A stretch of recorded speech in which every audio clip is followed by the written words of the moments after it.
Andi mateka mu gisirikare cy'u Rwanda. Amateka agaragaza ko u Rwanda rufite igisirikare kuva mu mwaka w'1962. Mbere yaho u Rwanda rwari mu gihe cy'ubukoloni bw'Ababiligi basimbuye Abadage. Abasirikare b'abakoloni bariho muri icyo gihe bari biganjemo abo muri Kongo Mbiligi, bari bazwi nk'abasoda, nibo bari abasirikare mu Rwanda. Mbere yaho mu gihe cy'ubwami u Rwanda rwahoranye ingabo zabaga mu mitwe y'ingabo itandukanye. Ni ingabo zitisukirwaga n'uwo ari we wese, dore ko zari zarabashishije u Rwanda kwigarurira ibice bitandukanye, bityo bigatuma igihugu cy'u Rwanda cyaguka ndetse kiba kimwe mu byihagazeho kandi bitinyitse mu karere giherereyemo. Mu ruhando rw'ibindi, imvugo iba kimomo mu mahanga, bavuga u Rwanda kubera amakare y'ingabo zaho ngo pale hako bwana mukari, hariya hari umugabo ukaze. Imwe mu mitwe y'ingabo yari ikomeye cyane ikirimwe mu mateka harimo ibisumizi bya Ruganzu, ingangurarugo za Rwabugiri, n'umutwe w'abatanyagwa wari wiganjemo abagore. Umutwe wabarizwaga mu Budaha ukaba waramenyekanye cyane ubw'uruhare wagize mu guhosha intambara yo ku Rucunshu. Iyi yahitanye umwami Rutarindwa igasiga Musinga yegukanye ingoma.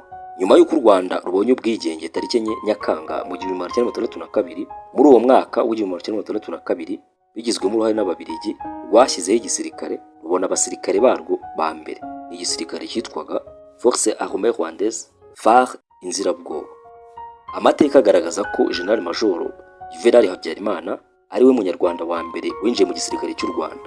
Ni nawe wabaye umugaba w'ingabo, Chef d'État Major, Chief of Staff wa mbere. Uyu akaba yaraje no kuba Perezida wa Repubulika y'u Rwanda. Naho Minisitiri w'ingabo wa mbere u Rwanda rwagize ni Mulindahabi Calliope. Uyu ntiyari umusirikare, yari umunyepolitiki usanzwe. Nyuma y'amateka u Rwanda rwanyuzemo, igisirikare cy'u Rwanda cyaje kuvugururwa, maze u Rwanda rugira igisirikare gishya cyitwa RDF, Rwanda Defense Force. Amateka y'igisirikare cy'u Rwanda aragutse cyane, yaba yo kurinda ubusugire bw'u Rwanda no kurugira igihugu gitekanye, gutabara mu mahanga. Ibigwi mu ngabo z'u Rwanda biragwiriye. Kuri iyi nshuro reka amateka tuyarebere ku bagize igisirikare ari bo basirikare, dutinde ku nzego babarirwaho. Inzego zirangwa n'impeta n'amapeti bambara. Amapeti abasirikare bambara agaragaza urwego bagezeho n'icyiciro babarizwamo. Uko amapeti anyuranye niko asumbana. Mu gisirikare ipeti ni ikimenyetso gikomeye kuko ari ryo rishyira mu cyiciro ofisiye cyangwa umusirikare utari ofisiye, kandi rikamuha ububasha bwo gukora umurimo wa gisirikare ukwiranye naryo. Muri make, ubusumbane mu murimo wa gisirikare bushingira ku ipeti. Umusirikare ufite ipeti ryo hejuru aba aruta umusirikare ufite ipeti ryo hasi. Umuyobozi ufite ububasha bwo kuzamura mu ntera umusirikare ashobora kumuha ipeti ryisumbuye ry'agateganyo kugira ngo akore imirimo ijyanye naryo. Uwatijwe ipeti ry'agateganyo arisubiza iyi mirimo yatumye aritizwa irangiye. Icyakora umuyobozi ufite ububasha bwo kuzamura mu ntera umusirikare ashobora kwemeza ipeti ry'agateganyo ku buryo bwa burundu. Hagati y'abasirikare bafite ipeti rimwe, ubusumbane buba hashingiwe ku kazi umusirikare ashinzwe, itariki yo kuzamurwa mu ntera na nimero ndangamusirikare.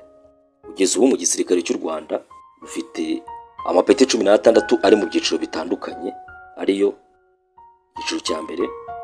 Mu busumbane habanza icyiciro cy'abasirikare bato kirimo amapeti ya solda na caporal.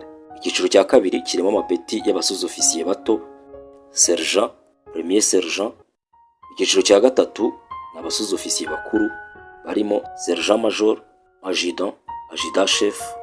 Icyiciro cya kane kigizwe n'abofisiye bato ari bo lieutenant, lieutenant na capitaine.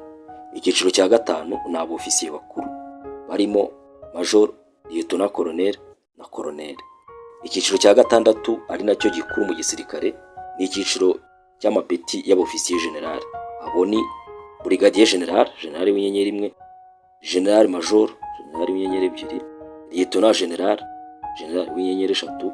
Ufite iri peti arivaho ajya ku ipeti rya general, general w'inyenyeri enye, ari we bita full general.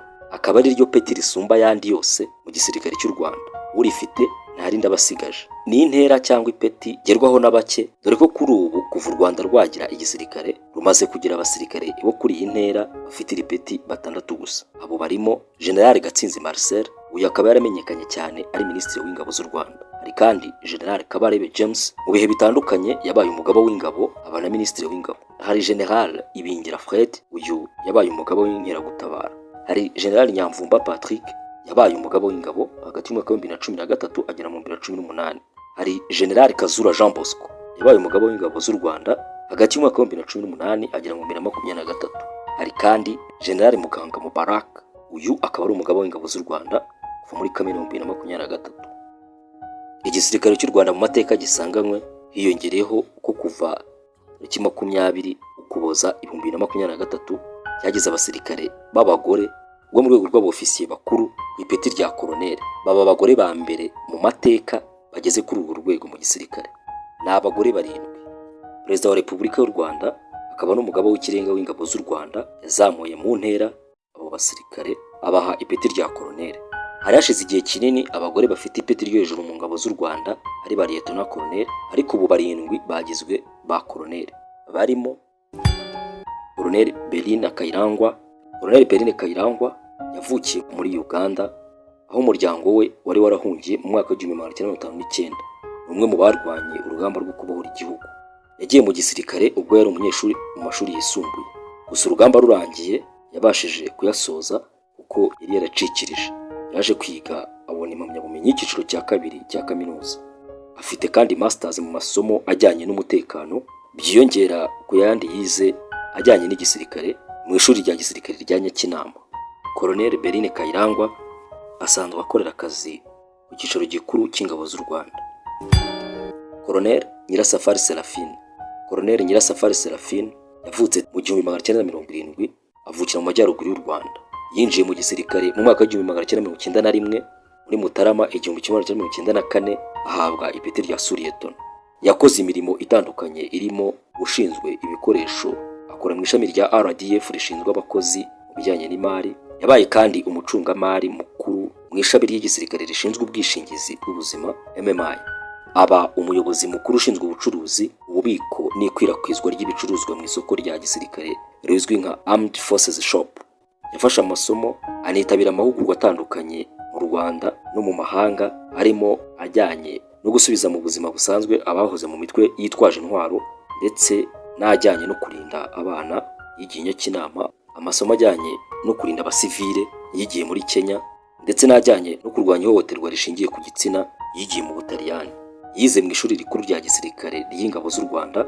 Mu bijyanye n'amashuri asanzwe afite impamyabumenyi y'ikiciro cya 2 cya kaminuza mu bijyanye n'imari yakuye muri Kaminuza y'u Rwanda, ndetse n'impamyabumenyi y'ikiciro cya 3 cya kaminuza mu bijyanye n'umutekano nayo yakuye muri Kaminuza y'u Rwanda. Ni umubyeyi washakanye na Juvenal Marizamunda, minisitiri w'ingabo w'u Rwanda, bakaba bafitanye abana 4. Colonel Nyirasafari Seraphine asanzwe akorera muri Minisiteri y'Ingabo. Colonel Betty Dukuze ni umubyeyi w'abana 3, ni umwe mu bagore 7 kuri ubu b'abakoloneli u Rwanda rufite. Mu 2017 nibwo yari yazamuwe mu ntera ava ku ipeti rya majoro agirwa Lieutenant Colonel. Yivugira ko nta kibazo na kimwe yigeze ahura nacyo mu muryango biturutse ku kuba ari umusirikare. Kuri we, uwo mwaba mwarashakanye wese ntacyo bivuze, icyangombwa ni ukubahana. Colonel Betty Dukuze asanzwe akorera akazi ku cyicaro gikuru cy'ingabo z'u Rwanda. Colonel Lausanne Ingabire Nsengimana ari mu bakiri bato mu gisirikare cy'u Rwanda bahawe ipeti rya koloneli. Yize mu ishuri rya gisirikare mu Bubiligi Royal Military Academy, arangiza cadet mu 2011. Yakoze mu myanya itandukanye mu cyicaro gikuru cya RDF n'ahandi nk'Igako i Musanze, abona n'andi masomo ya gisirikare mwagenewe abasirikare bakuru i Fort Leavenworth muri Leta Zunze Ubumwe za Amerika. Ari no mu basirikare b'u Rwanda bagiye mu butumwa bw'amahoro muri Repubulika ya Centrafrica. Mu 2019 Colonel Ingabire yahawe inshingano zindi mu gisirikare cy'u Rwanda, agirwa umuyobozi ukuriye urwego rw'imikoranire y'ingabo n'abasivili izwi nka G9. Kuri ubu akorera mu ishuri rikuru rya gisirikare ry'Inyakinama. Colonel Bagwaneza Lydia. Colonel Bagwaneza Lydia ni umwe mu barinda umukuru w'igihugu bazwi nka Republican Guard. Ni umubyeyi w'abana 3, yinjiye mu gisirikare afite imyaka 18. Yahawe ipeti rya Lieutenant Colonel mu 2017. Colonel Stella Uwineza mu 2020 yari afite ipeti rya Major, ubu yahawe ipeti rya Colonel. Colonel Uwineza y'imyaka 42 ni umubyeyi w'abana 3. Yakoze inshingano ze za gisirikare mu bice bitandukanye, aho mu 2020 yoherejwe mu butumwa bw'amahoro muri Sudani y'Epfo. Zaha honyine yakoze ubutumwa bwo kubungabunga amahoro, uko na mbere yaho yari yagiye mu butumwa nk'ubu i Darfur muri Sudani hagati y'umwaka wa 2010 na 2011. Colonel Stella Uwineza abarizwa mu mutwe w'ingabo zirwanira mu kirere. Colonel Marie Claire Muragijimana.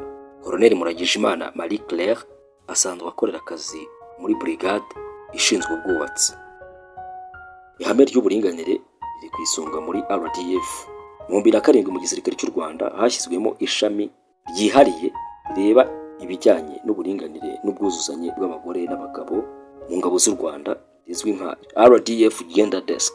Ni urwego rufite uruhare runini mu kwigisha abasirikare n'imiryango yabo ibijyanye no kurwanya no gukumira ihohoterwa rishingiye ku gitsina. Uru rwego kandi rufasha mu guteza imbere uburenganzira bw'umugore no kubaka ubushobozi bw'umugore mu mirimo itandukanye. Abarugize bakangurira abakobwa kujya mu ngabo z'igihugu no mu butumwa bw'amahoro. Ibi ni bya bindi bihamya ya ntero igira iti abagore b'Abanyarwanda barakomeye kandi barakaze. Subscribe dukomeze tubane kuri uyu muyoboro. Urakoze cyane ngo kubitiza ruti kuba wemeye kubana natwe. Dusubira ubutaha.